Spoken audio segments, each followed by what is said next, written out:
गणेश जी को जब घर में प्रवेश दो, गणेश जी को जब घर में प्रवेश दो तो गणेश जी का मुख आपकी ओर मारा, और जब गणेश जी को विसर्जन भी करो तो गणेश जी का मुख आपकी ओर। कई लोगों के घरों में गणेश जी की बहुत सारी फोटो हो जाती है, बहुत ध्यान दीजिएगा महाराज। कई लोग गिफ्ट में गणेश जी दे देते हैं।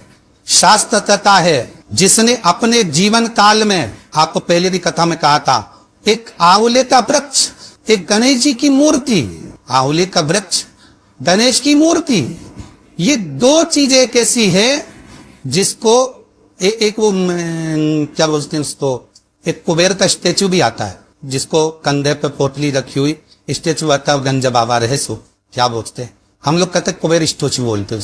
ये भी गिफ्ट में नहीं चाहिए।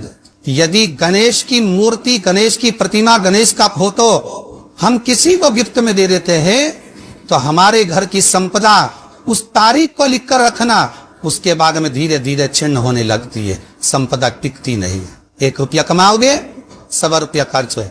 और घर के हर जगह पर गणेश जी की मूर्ति नहीं लगाना चाहिए, घर का फोटो, गणेश जी का फोटो हर जगह पर नहीं लगाना। जहां पूजन करते हो वहां लगा लो, जहां स्मरण करते हो वहां लगा लो, चल जाएगा। पर सारे घर में ना जाने कौन कौन सी दिशा में, और यहाँ तक कई लोग साल भर गणेश जी रखते हैं। कौन से भी निवेदन है, साल भर गणेश जी रखो, मना नहीं है, पर गणेश जी रखना कौन सी दिशा में चाहिए उसका भी शास्त्र प्रमाण वर्णन करता है हमारा। लाते समय गणेश जी का मुख आपकी ओर। शिव महापुराण ये नहीं कहती, गणेश पुराण ये नहीं कहती कि तुम्हें इतना बड़ा गणेश बिठाओ। गणेश पुराण ये नहीं कहती कि तुम बहुत बड़े गणेश जी बिठाओ। गणेश पुराण ये नहीं कहती कि तुम बहुत विशालतम गणेश जी का निर्माण कर कर उसको विराजमान करो। गणेश पुराण, शिव महापुराण ये नहीं कहती कि तुम इतने बड़े भी गणेश जी जो तुम्हारे पास में रखने की जगह ना हो, विसर्जन की जगह ना हो, तो ऐसे गणेश को घर में ना बिठाएं। शिव महापुराण तो यहां तक कहती है, गणेश पुराण तो यहां तक कहती है कि एक गोल सुपारी के भी अगर गणेश जी बनाकर तुमने पूजन कर कर उसको भी जलाशय में विसर्जन कर दिया, नहीं कर सकते, किसी पेड़ के नीचे खड्डा खोद कर उसको रखकर उस पर पानी डाल दिया, वो भी विसर्जन माना जाएगा। पर रोड के किनारे पर रखकर उसका अपमान करो, ये शास्त्र नहीं कहता, ये वेद और पुराण नहीं कहते।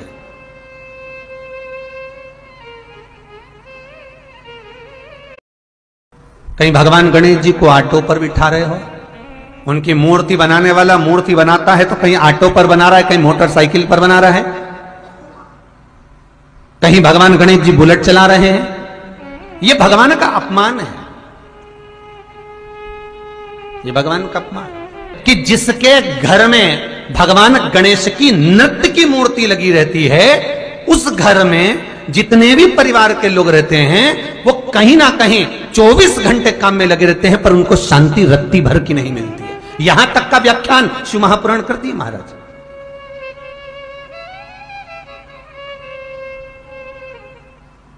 लोगों को शोक चला, गणेश जी ढोल बजा रहे हैं, वो मूर्ति का फोटो घर में लगा दिया, घर में मूर्ति का फोटो लगा दिया कि गणेश जी ढोल बजा रहे हैं, गणेश जी नाच रहे हैं, वो मूर्ति का फोटो तुरंत घर में लगा दिया। वेद व्यास जी ने कुमार खंड के अंदर वर्णन करा, यदि देवता की अपमानजनक मूर्ति या स्मरण पूजन का भाव अगर कहीं लगाया भी जाता है तो उस घर में शांति रत्ती भर की नहीं रहती है महाराज। यहां तक शिव महापुराण कहती है कि भगवान शंकर का शिवलिंग आप घर के अंदर रख सकते हो, भगवान शंकर का शिवलिंग घर में रखकर पूजन कर सकते हो, भगवान शंकर के शिवलिंग का आप स्मरण कर सकते हो, भगवान शंकर के शिवलिंग की आप पूजन कर सकते हो। पर शंकर, जब शिवपुराण खुद कह रही है कि शंकर का जो भौतिक स्वरूप है, शंकर का जो शारीरिक स्वरूप है, जैसे आप शिव महापुराण के पीछे जो बैनर देख रहे हो, इस बैनर में शंकर जी का जो स्वरूप दिखाया जा रहा है, ऐसी मूर्ति तप करने वाली, ऐसी मूर्ति आशीर्वाद देने वाली, ऐसी मूर्ति जो भगवान शंकर का मूल स्वरूप दर्शाती हो, ऐसी मूर्ति घर के अंदर नहीं रखी जाती। स्वयं शिव महापुराण करे, शिव महापुराण की कथा कहती है, हाँ, शिवलिंग जो भगवान शंकर का एक मूल बिंदु है, भगवान शंकर का एक मूल बिंदु विराजमान है, भगवान शंकर का एक मूल बिंदु का निर्माणित है वो शिवलिंग। आप छोटे, बहुत सुंदर प्रश्न है बच्ची, क्या गणेश जी हर युग में है? क्या गणेश जी का हर युग में कौन सा वाहन हुआ, क्या नाम पड़ा उनका हर युग में? भाई शिव महापुराण की कथा कहती है सतयुग में जो गणेश जी थे सतयुग में जो गणेश जी महाराज का पूज्य भाव था, सतयुग में जो गणेश जी की पूजन होती थी, भगवान गणेश जी का उस समय वाहन था सिंह, शेर, और उनका नाम था विनायक। बहुत ध्यान से सुनना, श्री गणेश शिव महापुराण की कथा चल रही है, बहुत दिल से सुनिए उसको। शायद जो प्रसंग निकल जाता है वो वापस नहीं मिल पाता।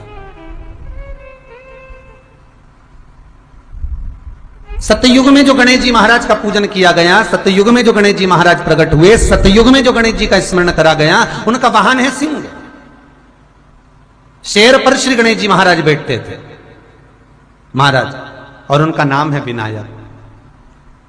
त्रेता में जो गणेश जी महाराज का पूजन हुआ, श्री राम जी महाराज ने त्रेता में आकर जो विनायक का पूजन करा है, श्री गणेश जी महाराज का स्मरण करा है। शंकर के शिवलिंग का पूजन जहां पर भगवान राम करते हैं, उसी के ठीक सम्मुख में अगर आप कभी रामचरितमानस का स्मरण करेंगे, राम दर्शन करेंगे, तो उसी के सम्मुख में श्री विनायक श्री गणेश जी महाराज का त्रेता में जो दर्शन कराया गया, वो महाराज मयूरेश्वर भगवान गणेश जी का नाम पड़ा। क्या नाम पड़ा है? मयूरेश्वर। यहां पर भगवान गणेश जी का वाहन मोर हुआ, मयूर हुआ, इसलिए गणेश जी का एक नाम होता है मयूरेश्वर भगवान गणेश, मयूरेश्वर विनायक भगवान गणेश। तीसरा वर्णन आया द्वापर में।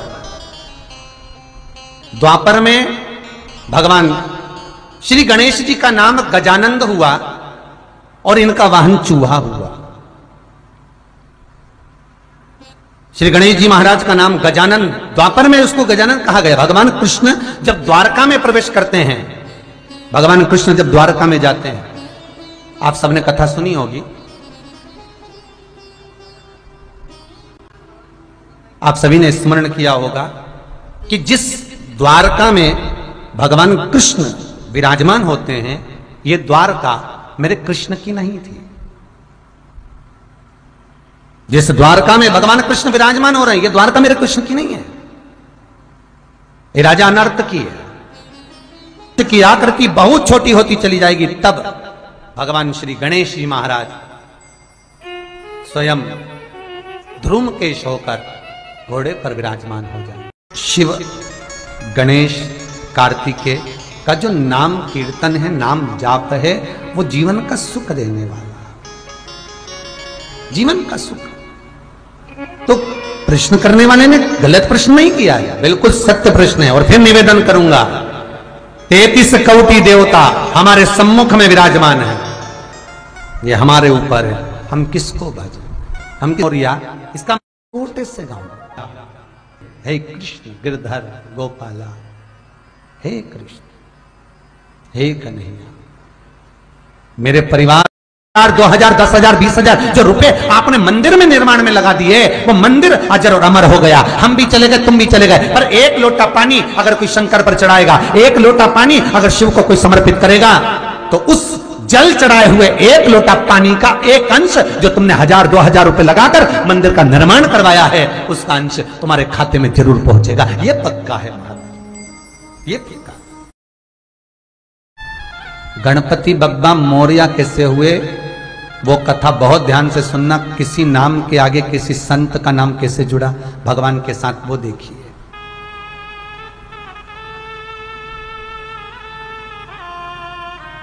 रामकृष्ण परमहंस के साथ देवी जी का नाम नहीं जुड़ा है, या देवी जी का नाम रामकृष्ण परमहंस के साथ नहीं जुड़ा, चैतन्य महाप्रभु जी का नाम कृष्ण के साथ नहीं जुड़ा, संत तुकार का राम का नाम पंडरीनाथ के साथ नहीं जुड़ा, मीराबाई का नाम कृष्ण के साथ नहीं जुड़ा, पर किस राष्ट्र के एक संत हैं मौर्य गोस्वामी, जिनका नाम गणेश के साथ जुड़ा, गणपति बप्पा मौर्य।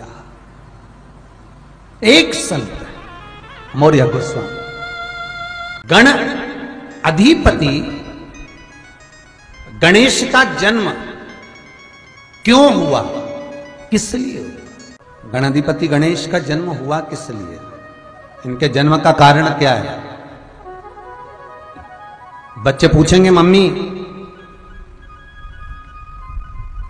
भगवान राम के जन्म का कारण था कि रावण को मारना था? भगवान कृष्ण के जन्म का कारण था कि उनको कंस को मारना था। मां जगत जननी दुर्गा भवानी के प्रागट्य का कारण था कि महिषासुर को मारना था, मधुकेटभ का संहार करना था। पर बच्चे पूछेंगे आपसे,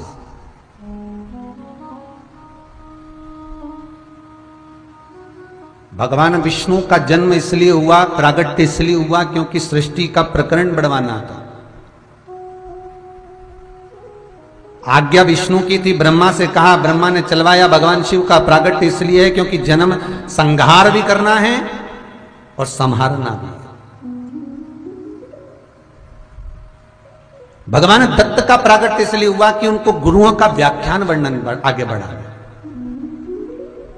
जलदेव का जन्म इसलिए हुआ क्योंकि उन जल का वृष्टि करना है। पर भगवान गणेश का जन्म क्यों हुआ है? गणेश के प्रागट्य का कारण क्या है? भगवान गणेश जी क्यों प्रकटे हैं? इसलिए कोई कारण होता है तो फिर कोई कारण को प्रकट करा जाए कि वो कारण है क्या, क्या कारण है, किस कारण से प्रकट हुए, किस कारण से। शिव महापुराण की कथा कहती है, एक बार भगवान शंकर और मां जगत जननी पार्वती दोनों विराजमान, दोनों बैठे। आज भी वो जगह जहां शंकर और पार्वती बैठकर ये प्रसंग का व्याख्यान कर रहे हैं, वो जगह आज भी उत्तराखंड में, हिमालय राज की वो पावन धरा उत्तराखंड, उत्तरकाशी से, उत्तरकाशी जिले के एक छोटे से डोंडिया गांव में आज भी वो जगह है जहां शंकर भगवान माता पार्वती के साथ बैठकर गणेश जी के प्रागट्य का विषय रखे थे। बहुत ध्यान से सुनना आज की कथा। कल कई लोगों ने लिखकर मैसेज करा है कि गुरुजी ऐसी कथा कल की आपने व्याख्यान करा, वो हमने बहुत पहली बार, जो शिव पुराण में वर्णन है, जो शास्त्रों में लिखा है, वही शास्त्र प्रमाणित चर्चा अपन कर रहे हैं, वही फिर व्याख्यान, कुछ वेदों से, कुछ शास्त्रों से फिर लेकर।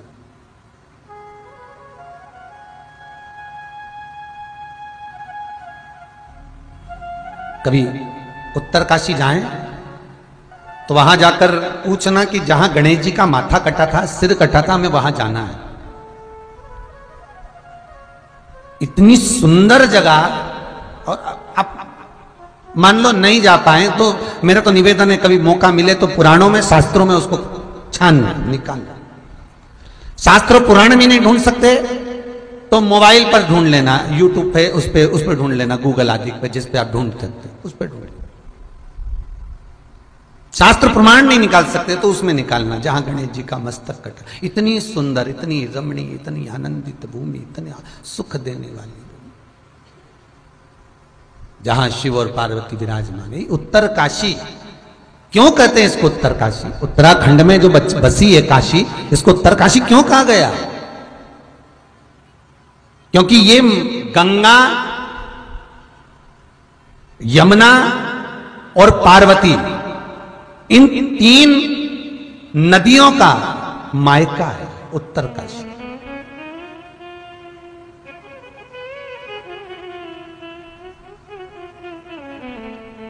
एक काशी जहां पर भगवान विश्वनाथ विराजमान है, एक काशी जहां भगवान शंकर विराजित हैं।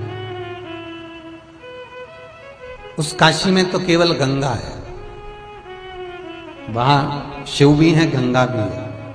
पर उत्तर काशी जहां पर भगवान शंकर विराजमान है और गंगा, यमुना जहां मायके में आती हैं भगवान शंकर को लेकर, वहां फिर जो चर्चा प्रारंभ होती है, फिर जो व्याख्यान चालू होता है। उत्तरकाशी की दरा पर जो प्रसंग प्रारंभ हुआ, जो प्रसंग चला, आज माता पार्वती ने शंकर जी को देखकर कहा, भोलेनाथ जी आज बड़े प्रसन्न चित्त में दिख रहे हो आप। पति घर पर आया और बहुत मुस्कुरा रहा है तो पत्नी समझ जाती जरूर कोई बात है, आज का हुआ क्या ये बता दो। और कभी कभी धर्म पत्नी भी बड़ी प्रसन्न दिखे तो पति समझ जाता है आज जरूर 1000-500 का नोट जाने वाला है।